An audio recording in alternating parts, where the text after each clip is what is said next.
안녕하십니까. 100세 인생 상담소입니다. 오늘도 어르신들과 상담 나누었던 사례들을 통해서 노후의 생활과 고민에 대해서 이야기 나눠보려고 합니다. 요즘 최근으로 오면서 노인 관련되는 주제 또는 문제 중에 혼자 사시는 노인이 늘어나고 있다는 이야기를 참 많이 하게 됩니다. 그 안에 생활상의 어떤 상담의 내용이나 소재는 달라질지라도 대상 노인 자체는 독거노인 또는 홀로 사시는 노인, 표현은 달리하지만 그런 노인들이 많아지고 계세요. 그러다 보니까 이 노인들은 과연 어떤 이유로 혼자 사시게 되셨을까? 이 부분에 저는 상담해 드릴 때마다 늘 궁금해하곤 했습니다. 자, 그 혼자 사시게 되는 계기가 가족 간의 갈등이라든가 이런 이유라고 하면 그 부분은 상당히 뒤에 불거지는 문제가 커지는 것 같습니다. 오늘 준비한 사례 중에 첫 번째 사례는요, 노숙을 하고 계시는 어르신들과 관련된 사례입니다. 먼저 첫 번째 사례 이야기 드려볼게요. 한 주민께서 저희에게 상담 또는 신고를 해주신 사례인데요. 이 동네에는 파출소가 하나 있었다고 해요. 근데 이 파출소의 위치가 동네의 딱 정가운데에 위치를 하고 있었대요. 그리고 그곳에서 근무하시는 경찰분들도 워낙 친절하시고 주민하고 스스럼 없이 늘 교류를 하시는 분들이었대요.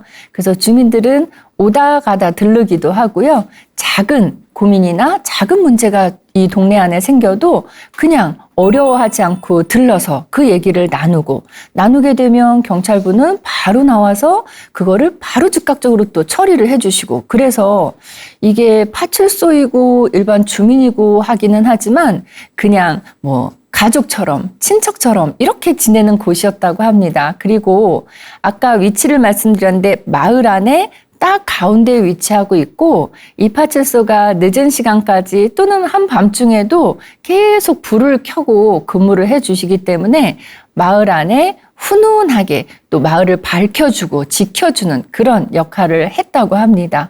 그런데 어느 날 이 파출소가 행정상의 이유로 다른 곳으로 이전을 하게 됐다고 해요. 그러다 보니까 파출소에 근무하시는 경찰분들도 그렇겠지만 주민들의 상심이 이만저만이 아니었다고 합니다.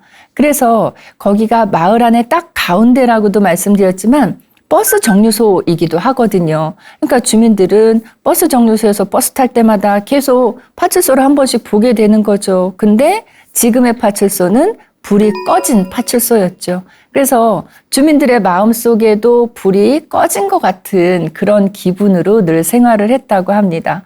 그래서 쓸쓸해하고 있었는데 어느 날 주민들이 버스를 타러 딱 나가봤는데 파출소 옆에 할머니 한 분이 딱 등장을 하셨대요. 근데 이 할머니는 처음에는 할머니의 모습만 등장을 했는데 하루 이틀 지나도 계속 거기서 계시는 모습이 주민들 추측에는 저기서 생활을 하고 계시는구나 이런 느낌이 들었대요. 그러면서 유심히 지켜보니까 할머님이 하루는 거기서 밥도 지어 드시고 휴대용 가스레인지도 있고 전기밥솥도 있고 이렇게 하나하나씩 살림이 늘어나는 모습이더랍니다. 불 꺼진 파출소였는데 거기에 빈 것을 알고 할머님이 그쪽에다가 살림을 아예 차리신 거죠. 그리고 어느 날은 빨래를 해서 널어놓기도 하셨다고 합니다. 그래서 주민들이 그다음부터는 지나다니면서 원래 주민들에게 있어서 그곳에 있었던 파출소는 어떤 상징적인 의미가 있었잖아요. 근데 그 의미는 굉장히 긍정적이고 따뜻하고 마음 훈훈해지는 그런 의미를 갖고 있었던 장소였는데 지금은 할머님이 전기밥솥이며 밥을 지어 드신다든가 아니면 빨래를 이렇게 해서 널어 놓으신다든가 하니까 약간 동네의 미관도 해치는 것 같고 혐오스럽기도 하고 할머니의 모습이 또 깨끗하지도 않으시고, 그래서 주민들이 어느 날은 지나가던 주민 한 분이 할머니한테 그 얘기를 했대요. 할머니 여기서 이렇게 사시면 안 된다고 이렇게 얘기를 했더니 그 한마디에 이 할머님이 막 화를 내시고 욕을 하시면서 이 주민에게 거의 달려들다시피 하셨다고 합니다. 그래서 이 주민은 그냥 더 상대하면 안 될 것 같다 해서 가던 길을 그냥 갔다고 합니다. 자, 이 모습을 지켜보기도 하고 이 이야기가 동네에 퍼지기 시작하면서 아무도 이 할머니에게 접근을 못하게 되는 그런 상황이 됐다고 합니다. 그래서 그날 이후로도 할머니는 더더욱이 살림을 더 늘려갔고요. 어떤 날은 어디에서 갖고 오셨는지, 여기가 버스 정류소이기도 하고 해서 사람들이 많이 지나다니는 곳이거든요. 그러다 보니까 거기에서 이렇게 앉아서 뭔가 그 산에서 가져온 거, 뭐 시장에서 가져온 거, 이런 거를 또 판매도 하기 시작하셨다고 합니다. 그러니까 주민들은 이래저래 여간 불편한 게 아니었어요. 그리고 또 하나는 아이들이 학교 다닐 때 그 앞을 지나다니는데 아이들이 좀 무서워하기도 해서 이렇게 삥 둘러서 학교를 가는 그런 일도 있었다고 합니다. 그래서 어떻게 해야 될까 참 이제 고민은 되는데 할머니에게 직접 얘기는 무서워서 못 하겠고, 그래서 이제 고민만 하시던 차예요. 근데 이분이 그런 고민을 안고 계시다가 하루는 한강에 이제 운동을 하러 나갔던 거죠. 산책 겸 해서 나갔는데, 우리 왜 한강에 나가보면 뭐 어느 다리 밑이라든가 한강 공원 중간쯤에 그 잘 만들어진 운동기구들 있는 거 보시죠. 거기 운동기구들 보면 사실 어르신들이나 중년 되시는 분들이 그 운동기구에서 운동 많이 하시거든요. 근데 이분이 한강에 딱 나갔을 때 또 노숙하는 분을 만나신 거예요. 아까 파출소에서 노숙하시는 분은 할머니셨고, 지금 한강에서 노숙하시는 분은 할아버지셨대요. 근데 이 할아버지는 그 운동기구가 있는 바로 그 옆에 큰 테이블, 의자처럼 되어 있는 곳에서 기거를 하시는데, 1인용 그런 그 침구 같은 거 갖다 놓으시고 거기서 주무시고요. 또 하나는 제일 이제 불편했던 게, 운동하러 사람들이 나온다는 거는 건강을 위해서 운동을 하러 나오는데 할아버님이 딱 그 운동기구 바로 옆쪽에서 위치해 계시면서 담배를 계속 피시더랍니다. 그래서 이분들이 이렇게 지켜봤더니 담배만 피시는 게 아니라 주무시고 나서는 빨래도 그 공원에 있는 화장실에 가서 빨래를 해가지고 공원의 그 운동기구, 철봉이라든가 이런 데다 그걸 또 매달아 놓으셨대요. 그러니까 주민들 입장에서는 불편한 게 여간 불편한 게 아니에요. 근데 거기다가 그래도 불편하지만 내가 운동하러 나왔기 때문에 운동기구에서 운동을 조금 하면서 이렇게 보니까 할아버님이 또 그 바로 옆에서 화장실까지 안 가시고 그 바로 옆에서 또 소변도 보시더랍니다. 그러니까 소변도 보시죠. 또 담배도 피시죠. 거기서 밤새도록 술 드신 흔적도 남아있죠. 이러니까 주민들이 오히려 여기 와서 운동을 한다는 건 건강을 해칠 수 있겠다라는 생각도 또 들었다고 해요. 그래서 주민들이 그 운동기구 있는 데는 점점 안 가게 되고요. 그러면 운동기구 있는데 점점 안 가게 되니까 이 할아버님은 본인의 생활 영역을 그 운동기구 전체로 점점 넓혀가게 되셨다는 그런 이야기예요. 그래서 이런 사례들을 보면서 선생님 제가 어떻게 해야 될까요? 신고를 하는 게 맞을까요? 어떻게 해야 될까요? 이렇게 말씀을 하셨어요. 근데 이분은 어떻게 저희 상담센터 연락처를 아시고 경찰에 신고하시기 이전에 상담센터로 먼저 신고 내지는 문의를 해주셨던 것 같아요. 그래서 저희가 이제 그 두 사례를 접수를 하고 저희 입장에서 일단 경찰서에 신고를 먼저 해드렸습니다. 이 사례 스토리를 쫙 정리를 해서 신고를 먼저 해드렸고요. 그 다음에는 저희가 할머님, 그 노숙하시는 할머님도 찾아뵙고요. 노숙하시는 할아버님도 찾아뵐 수 있었습니다. 자, 찾아뵌 결과는 어땠을까요? 이분들이요, 노숙을 하고 계시는데 가족이 있는 분들이시더라고요. 가족이 있는데 어떤 연유로 이렇게 혼자 나와서 사시게 되셨는지, 혼자 사시는 경우는 있으시지만 그래도 뭐 허름할지라도 내 집에서 생활하시지 이렇게 노숙하시는 분들은 흔하지 않으시거든요. 그래서 그런 얘기를 좀 이렇게 심도 있게 들어보고자 했는데 깊이 있게까지는 못 들었고 그저 저희가 들은 바에 의하면 이 할머님도 할아버님도 가족과의 관계가 아주 많이 안 좋았던 분이라는 것까지는 알게 됐습니다.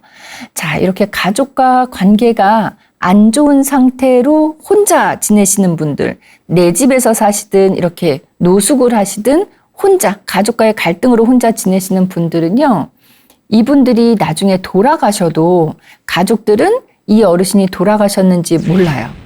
그래서 어르신이 돌아가셨다고 연락을 드리죠. 나중에 사후에 연락을 드리면 가족들의 반응은 빠르게 달려와서 뭐 걱정 어린 뭐 시선을 보낸다든가 이런 반응을 보이는 게 아니라 조금 시큰둥하고 냉랭하고 이렇습니다. 그래서 저는 이제 혼자 사는 어르신들에 대한 어떤 사회적 기본 네트워크, 기본 안전장치 이런 것들이 좀 마련되면 어떨까 하는 생각을 해봤어요. 제가 이 할머님도 그렇고 할아버님도 그렇고 오랜 상담을 한 끝에 그렇게 말씀드렸어요. 어르신, 여기서 노숙을 하실 게 아니라 노숙인들이 안전하게 기거하실 수 있는 노숙인 시설이 우리나라에는 마련이 되어 있습니다. 어르신들이 원하신다면 제가 그 시설을 잘 연계를 해드리고 싶습니다. 이렇게 말씀을 드렸어요. 그랬더니 어르신들이 두 분 다 똑같이 안 가겠다고 하셨어요. 그래서 아니 왜 거기 가시면 이렇게 추운 데서 주무시지 않아도 되고 또 거기는 따뜻한 물도 잘 나오고 또 내 방도 내 공간도 마련이 되어 있고 하니까 좀 안락하고 안전한 곳에서 생활하실 수 있지 않을까요? 이렇게 말씀을 드렸더니 어르신들이 그렇게 말씀하시더라고요. 저보고 거기 가봤어요? 라고 물어보셨어요. 그래서 저 가봤어요? 라고 대답을 드렸더니 거기는 갈 데가 못 돼요? 라고 말씀을 하시더라고요. 그래서 제가 깜짝 놀랐어요. 이 노숙인들을 위해서 만들어진 시설인데 왜 갈 데가 못 된다고 말씀을 하셨을까 해서 그 이유를 들어봤더니 이 어르신 두 분 다 노숙인 시설에 들어가 보신 경험이 있으시대요, 이미. 근데 노숙인 시설에 들어가 봤는데 여기보다 거기가 더 불편하시더래요. 여기서 노숙하시는 게 더 편하시다고 하세요. 그래서 어떤 측면이 더 편하세요? 그랬더니 거기 가면 한 방에 여러 명이 꼭꼭꼭꼭 생활하기 때문에 더 불편해요. 이렇게 말씀을 하시더라고요. 그러면서 이분들 말씀이 선생님, 거기가 더 편하면 우리가 뭐하러 여기서 살겠어요? 거기 들어가서 살지. 우리도 편한 거 좋아해요. 이렇게 얘기를 하셨어요. 그래서 이제 제가 알아보고 시설을 방문해보고 한 결과 보니까 이분들이 노숙인 시설에 들어가셨던 그 예전에는 진짜 한 방에 여러 명이 쓰셨답니다. 그러니까 예전 생각을 하고 계시는데 예전에는 진짜 좀 불편하셨을 수 있을 것 같아요. 그래서 예전에는 노숙인들 이제 길에 이렇게 계시면 그분들 이렇게 상담해드리고 해서 노숙인 시설로 같이 모시고 가면요. 며칠 안 지나서 이분들이 다시 나와서 노숙을 하셨다고 해요. 실제로 그런 사례들이 많았다고 합니다. 근데 지금은 노숙인 시설이 워낙 잘 갖추어져 있어서 어르신들이 편안하고 안락하게 생활하실 수 있는 그런 공간이 된 것 같아요. 그래서 그런 거에 대한 이제 설명을 쫙 드렸고요. 그래도 이분들이 많이 신뢰를 하는 느낌이 안 들어서 저하고 한번 함께 다녀오시면 좋겠다고 해서 저희가 모시고 가서 한번 보여드렸어요. 보여드리고 이런 공간에서 이 방에서는 몇 분이 지내시게 됩니다. 라고 말씀을 드렸더니 그제서야 어르신들이 조금 안심을 하시더라고요. 그래서 이 어르신 두 분 다 노숙인 시설로 지금은 들어가셔서 안전하게 생활을 하시게 됐고요. 이분들이 밖에서 노숙을 하실 때는 저희가 머리도 헝클어져 있으시고 옷도 굉장히 뭐라 그럴까요? 세탁하지 않은 옷? 물론 빨아 입었다고는 하지만 그게 제대로 된 빨래가 아니었기 때문에 세탁하지 않은 옷, 그다음에 머리도 조금은 엉클어지시고 남루한 그런 복장이랑 외모였다고 하면 노숙인 시설에 들어가셔서는 조금 말끔해진 모습이었어요. 근데 어르신들 말끔해진 모습을 저희가 이렇게 봤더니 이 어르신이 이렇게 젊은 분이었을까라는 생각에 다시 한번 깜짝 놀랐습니다. 자, 노숙인 시설에 들어가셨다고 해서 저희의 업무가 끝나는 게 아니라 그 이후에도 시설에 계시는 사회복지사도 상담을 해주시지만 저희하고도 계속 연속 상담을 진행을 했어요. 진행을 하다가 보니까 이 어르신 두 분 다 젊고 건강하셨고요. 그래서 일에 대한 의지가 있으신 분들이시더라고요. 그래서 취업까지도 연결을 해드려서 어르신들이 경제활동을 하실 수 있도록 그렇게 도움을 드렸어요. 그러니까 어르신들이 어떤 새로운 삶을 다시 살아가는 것 같다는 그런 말씀을 하시더라고요. 지금 어르신들 생활하시는 모습 보면은 곧 이렇게 하셔서 돈을 어느 정도 모아서 자립적으로 본인의 거처를 마련해서 나오실 수 있겠구나라는 그런 생각을 해봤습니다. 제가 이 어르신들 사례에 이렇게 도움을 드리면서 어떤 느낌을 가졌는가 하면 일단 제일 고마웠던 분은 이 신고를 해주신 주민분이 제일 고마웠던 것 같아요. 이분이 그냥 지나치지 않고 또는 앞에 이 노숙하는 할머니한테 무슨 말인가 했다가 안 좋은 소리를 듣고는 그냥 훅 지나가신 분처럼 그렇게 관심 끊어버리는 게 아니라 이분은 끊임없이 관심을 가져주셨고 또 저희에게 이 사례를 신고 내지는 상담 접수를 해주셨기 때문에 저희가 개입을 해서 직접적인 또 실질적인 도움을 드릴 수 있었어요. 그래서 지금 이 방송 보시는 분들도 다니시다가 노숙을 하시거나 배회를 하시거나 이런 분들을 보시게 되면 그냥 지나치지 마시고 지금 상담해 주신 분처럼 저희에게 상담을 의뢰를 해 주시면 저희가 그분들을 위해서 좋은 복지 차원에서의 도움을 드릴 수 있을 것 같아서 제일 감사했고요. 두 번째로는 어떤 생각했냐면 노숙하시는 분들이 노숙을 하시지만 대부분의 분들이 가족이 있음에 대해서 제가 또 한번 다시 놀라게 됐습니다. 가족이 있긴 있으신데 교류가 없다는 게 문제인 것 같아요. 그래서 이분들이 신상에 어떤 문제가 발생했을 때도 전혀 관심을 갖고 달려와 줄 수 있는 가족이 없다는 거, 그것 때문에 이분들이 더 춥게 느껴지시고 더 추운 계절을 지나고 계신 건 아닌가 하는 생각이 들었습니다. 그래서 제가 처음에 노숙인 시설을 연계를 해드리기 전에요. 사실은 가족들하고 또 가족의 보호를 받으실 수 있을까 해서 가족들하고 연락을 시도를 해봤어요. 근데 제가 입장에서 어느 분이 100% 잘못했다라고 단정해서 얘기를 하기는 어렵지만 갈등의 골이 매우 깊었고요. 그 갈등의 골을 조금 해소하기까지는 상당한 시간이 걸릴 거라는 판단이 들었습니다. 물론 그거를 포기한 건 아니에요. 일단 가족과 접촉을 제가 한번 했기 때문에 가족과도 이 어르신과도 계속 연속적인 상담을 통해서 어느 시점이 되면 두 분의 화합 내지는 그래도 서로의 존재에 대해서 안부 정도는 서로 물으면서 지낼 수 있는, 같이 사는 것까지는 좀 어렵다 해도 서로 간의 안부는 확인하면서 지낼 수 있는 그런 관계까지는 제가 좀 회복시켜 드리려고 노력을 하고 있습니다.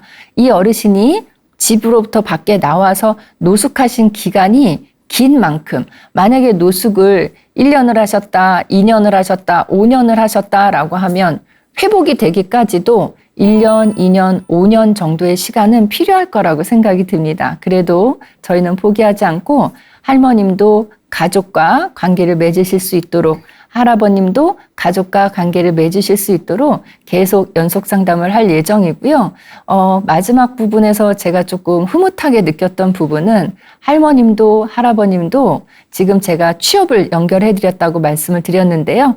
이를 통해서 큰 기쁨을 느끼고 계시더라고요. 그래서 이를 통해서 기쁨도 느끼지만 사실 수입이 발생하고 있으니까 그 경제적인 부분에 대한 어떤 기쁨도 저희한테 말씀을 하시고, 가끔 저희가 전화를 드리고 저희가 찾아가서 상담을 해드리는 입장이었는데 지금은 그 어르신들이 역으로 저희에게 연락을 주셔서 오늘은 이러이러한 일이 있었다고, 또 오늘은 이러이러하게 일하면서 좀 힘든 일이 있었다고 이렇게 얘기를 하는 모습을 보면서 저희가 바랐던 상담이 이런 모습이거든요. 저희 쪽에서 일방적으로 상담을 요청하거나 일방적으로 말씀을 드리기보다는 서로 상호 교류를 하는, 주고받고 하는 그런 상담이 저는 바람직하다고 생각이 들었는데, 할머님도 할아버님도 이제 노숙의 생활에서는 어느 정도 좀 벗어나셨고요.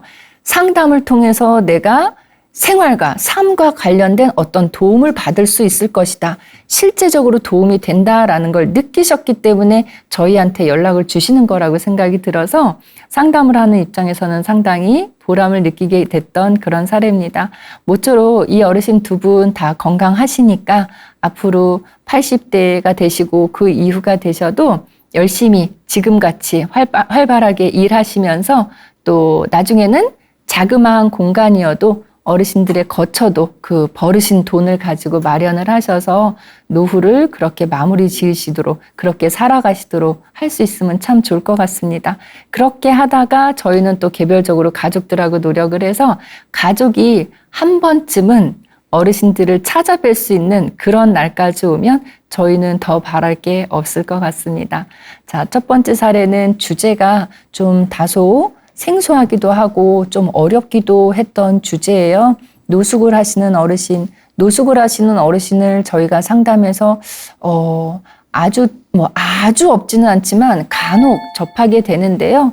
그때마다 안 좋은 문제와 연결되어 있는 노숙 어르신들을 보게 됐어요. 노숙을 하시면서 앵벌이를 하신다든가, 노숙을 하시면서 다른 사람에게 이용을 당하신다든가, 이런 어르신들을 주로 상담해 왔는데, 이번 사례는 그냥 순수하게 가족과의 관계가 안 좋아지면서 홀로 노숙을 하시는 어르신들 사례였어서 안전한 시설로 모시는 걸로 1차 완결을 지을 수 있었습니다.